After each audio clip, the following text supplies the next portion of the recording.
Partido Democrático PD, la concorda ex-comandante polícia Saifali Adidu.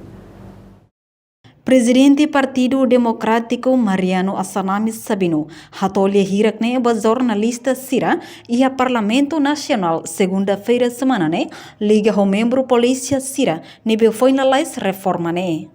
Minha parte lá aceita polícia Sira ne retam reforma, também depois de reforma Sira lá retam pensão enquanto deputado Sira retam pensão, mesmo Sira lá ativo ou não. Tuir mai declaração completa do presidente partido PD, Mariano Assanami Sabino. Mas no futuro né, a cara tem que negociar bem isso. Kami telah beri pensiun karena tem que formar. Nem para emang ver que dedica minha vida toma para o Estado, né? Sempre Estado né, para pensar. Lá o que melhor do que isso.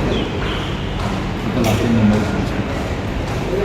minha integridade, minha dedicação durante minha instituição, minha comandante, minha comissária e depois hoje que nem está lá. E depois não PD nunca aceita ex-comandante de polícia.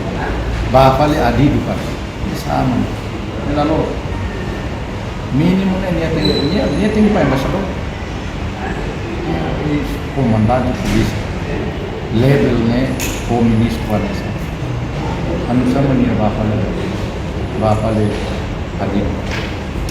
Nebe ida ne pedelas. Ne kata ida lah yang hal pada desa. E depois é ex-comandante ou não. Minha label música na de polícia não.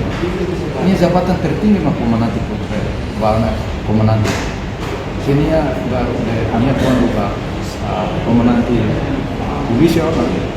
Minha tem que foto ni saya não.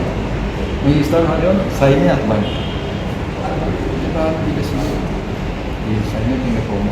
Jadi, memang jadi ni deklarasi waktu itu tem que ir osan reintegração, reformado sih, nem maksud. E mostram hari ini parlamento legislativo, proses tinggi, e proses kepankatan mesti. Imelda Fátima da televisão Timor Post. Janela informação bem roto.